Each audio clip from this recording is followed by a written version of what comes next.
안녕하세요, 랑쌤입니다. 오늘은 서서 걸으실 때 고관절에서 다리가 편안하게 잘 움직여질 수 있도록 만들 수 있는 폼롤러 이완법을 하나 알려드리려고 해요.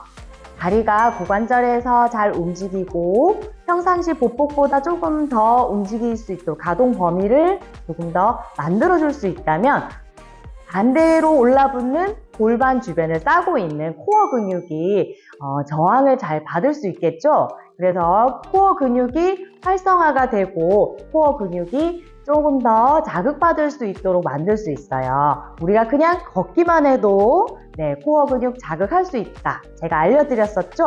하지만 고관절 주변 근육이 너무 오랫동안 공간을 유지하지 못하고 서로 붙어 있다면 고관절에서 움직임이 잘 일어나지 않을 거예요. 그래서 그 부분을 하나씩 해결해 가실 건데, 제일 처음으로 근막을 풀어서 이완시켜 주는 거예요. 그리고 스트레칭, 강화 이런 방법들을 이용해서 하나씩 해결해 볼 겁니다.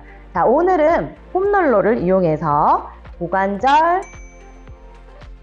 자, 옆쪽 허벅지, 앞쪽 허벅지, 그 사이에 사선 쪽, 요 사이에 허벅지 사선 쪽을 문질러 주실 거예요. 자, 가장 먼저 해보셔야 될 거는 이너 자세로 앉아 보시는 거예요. 이너 자세로 앉아 보시고 두 엉덩이가 편안하게 바닥에 닿는지 체크를 먼저 해보실 거고요. 고관절 부분이 너무 불편하시거나 엉덩이가 너무 많이 뜨시거나 통증이 있으신 분들은 꼭 제가 지금 알려드리는 동작으로 풀어주시는 거를 먼저 하시는 걸 추천드립니다. 자, 가장 먼저 앉으셨을 때 불편함 정도를 체크를 해보시고요. 엉덩이도 어느 정도 뜨는지 체크를 해보시고 시작하실 거예요.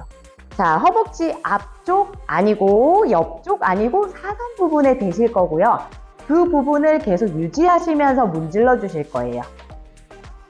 자, 폼롤러를 허벅지 옆쪽에 먼저 대주시고 위쪽 다리는 구부려서 지지를 해주실 겁니다. 자, 문지를 쪽 다리는 쭉 뻗어주시고요. 자, 팔꿈치를 바닥에 대시고 어깨에 너무 기대지 않도록 하실게요.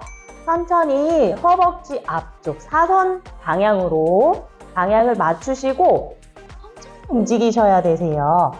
문질러지는 그 근육의 부분 골고루 다 눌러주셔야 되기 때문에 훅훅 지나가지 않도록 천천히 6번에서 8번 정도 천천히 문질러 주실 거예요.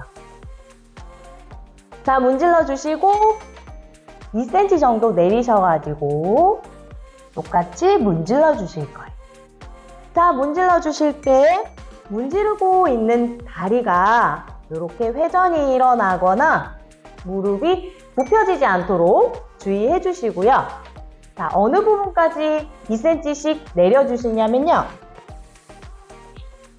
무릎 바로 윗부분 근막까지 전체적으로 문질러 주실 거예요. 자, 다 문지르고 난 뒤에 오른쪽을 제가 풀었어요. 그러면 오른쪽 다리가 내회전 되도록 이너 자세로 다시 앉아서 한 번 더 체크를 해보세요. 자, 조금 더 편해지신 분들도 있으실 거고요.